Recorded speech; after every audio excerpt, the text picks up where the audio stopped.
Merci encore une fois d'être là pour le TH Show, l'émission qui passe sur SPNN. Alors nous sommes avec la grande artiste guinéenne qui est Sidibé. Alors on va commencer. Comment est venue la musique? Je sais que dans la famille, il y a un frère que j'ai rencontré à Conakry qui fait la musique. Et comment vous avez commencé à chanter? Bon, au fait, je salue tout le monde d'abord et puis heureusement, comme Dieu a fait que j'ai fait mon spectacle à Minnesota, on appelle ici Indianapolis. Minneapolis. Alors, je profite en même temps, je salue tout le monde, je remercie tout le monde. Et puis moi, je ne suis pas venue dans la musique, je suis née dans la musique. Ma maman, c'est une grande griotte. Mon papa, paix à son âme, Elhadji Bandian Sidimé, il a été grand sculpteur en Guinée. Depuis au temps de Sékou Touré, paix à son âme, il est décédé. C'était un artiste. Ma maman aussi, c'est une grande griotte. Elle vit. Je salue ma maman Coucou. Alors moi, je suis née dans la musique. Je ne suis pas venue, je n'ai pas appris. Moi, je n'ai pas de prof dans la musique. Papa est sculpteur. J'ai la facilité, j'ai doigté de main, je suis coiffeuse en même temps. Je coiffe facilement les gens. Comme ma maman est griotte, Dieu m'a donné le don de chanter. Alors c'est pour cela que je suis née dans la musique. Ma maman est griotte, mon papa est artiste. Ça veut dire que je suis 100% artiste. Alors voyons quand il y a eu le premier album, parce que c'est vrai que comment c'est venu, il y a eu la famille qui a encouragé ou comment c'est venu à faire le premier album? Non, avant de sortir mon album, j'étais la choriste de Oumou Diabaté. J'étais l'animatrice dans les messagers de Morfindian. Alors ma maman ne voulait pas que je chante parce qu'elle m'a dit que Dieu n'est pas facile, la musique c'était pas facile, surtout entre nous les musiciens. Mais comme on a évolué maintenant, et puis leur temps c'était pas facile, maintenant on a évolué, tout le monde suit son chemin. Et mon papa, lui, il n'a pas dit non. Par contre, il y avait des frères de mes parents, même mon grand frère que tu as rencontré, il criait sur moi, ne pas que je chante. Lui aussi, mes parents ne voulaient pas que lui aussi chante. Alors, il allait être un grand chanteur, mais il a arrêté parce que mes parents ne voulaient pas. Moi, quand je chantais, mes deux frères me frappaient d'arrêter de chanter, mais j'ai insisté, je me suis cachée, j'ai chanté. Dieu a fait qu'aujourd'hui, j'ai fait mon premier album en l'an 2000, l'album intitulé Kekoro, qui est sorti en l'an 2000, les Guinéens ont aimé. Et puis le deuxième album est sorti en 2005, Heremakono, I'm sorry, Daria. C'est sur ça, il y avait Madibedi Tofandi, ou Madibedi Sonia.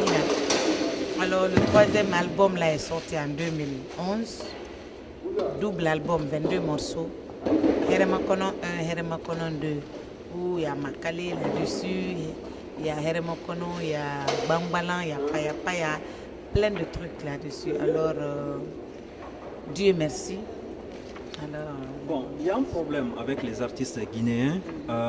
Les artistes ont du mal à s'exporter, par exemple comme aux États-Unis ici. Qu'est-ce que, par exemple, dans votre cas, qu'est-ce que vous faites pour avoir le marché américain ou le marché européen? Ça dépend de ton milieu. Bon, moi, en général, depuis mon premier album, j'ai toujours eu vraiment, Dieu merci. J'ai assisté au Festival international de Nuit d'Afrique à Montréal. Depuis mon premier album, j'ai par la canal de Tigan War Music. Je suis entourée des gens vraiment qui me suivent parce qu'en général, je ne chante pas. Quand je regarde mes albums, je modernise carrément ma musique et puis je fais que toutes sortes. Vous savez, tu peux écouter quand c'est mandingue, tu peux écouter les blancs, peuvent écouter tout le monde. Alors en même temps, j'anime sur la scène, ça attire les gens.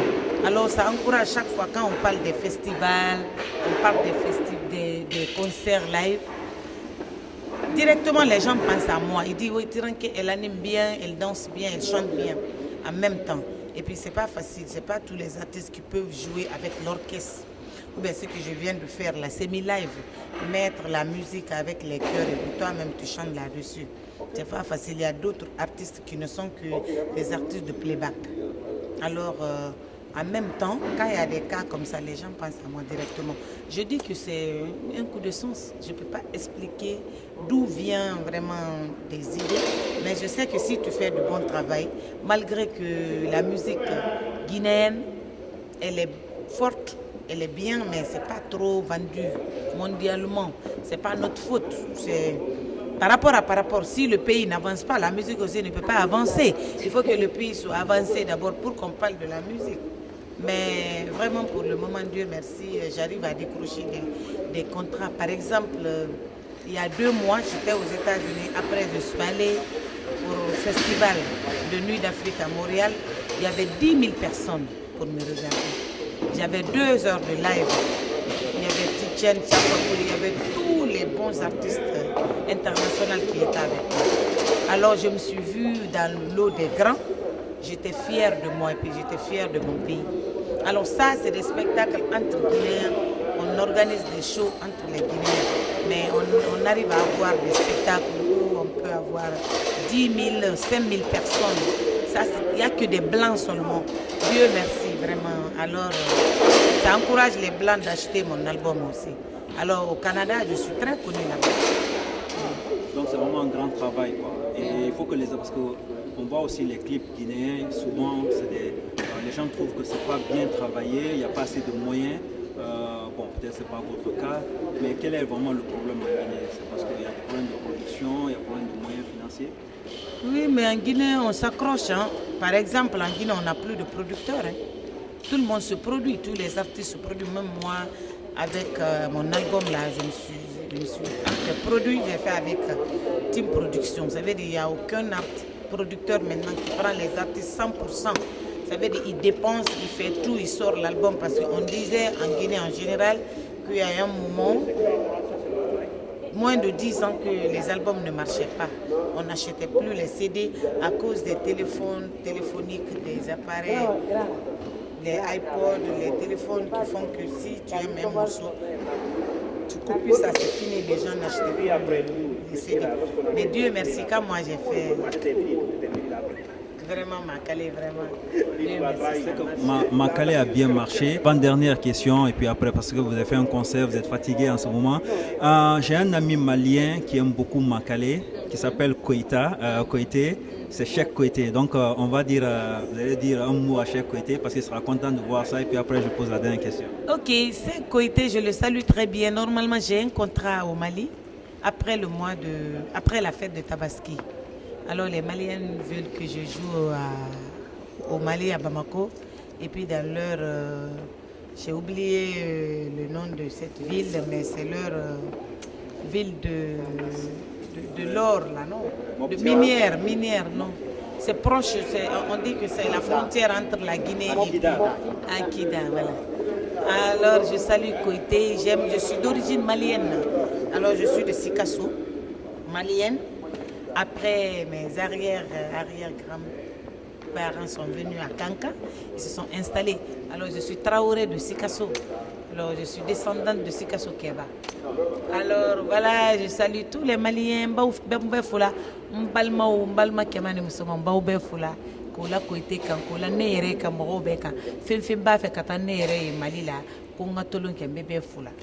Voilà, on va venir au dernier mot de la fin dans l'émission Paul Théa Show. On était avec Tiran Kessinime qui vient de finir un concert, elle est fatiguée. Alors quel est le dernier mot pour les téléspectateurs américains, parce qu'on met l'émission aussi sur Facebook et YouTube, donc c'est regardé dans le monde entier.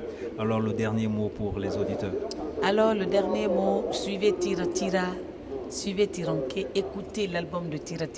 J'ai fait 22 titres, j'ai chanté en lingala, j'ai chanté en soussou, en malinké, en peul. Alors j'ai chanté, prochainement je vais chanter, je ne sais pas. En guerzé? En guerzé, en kissien, en manon, en anglais. Et puis en français. Ma maman, on veut toujours que je chante en français. Comme en général, par rapport à on dit oui, tu parles bien, alors il faut chanter en français. Je dis, ça va venir. Alors, le dernier mot, suivez Tira, suivez la Guinée, suivez le show de Théa. Parce que je connais un styliste aussi, tailleur Théa. Voilà, vous vous ressemblez. Voilà.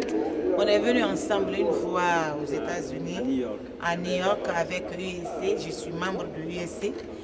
Alors, je salue tout le monde. Je salue mon chéri aussi, mon bébé.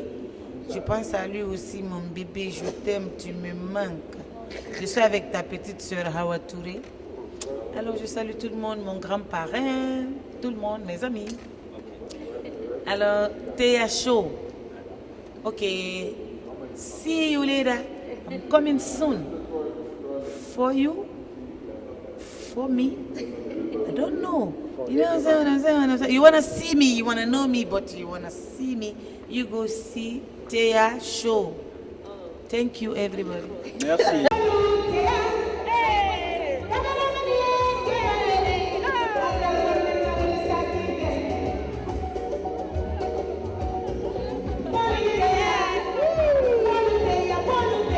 Yeah.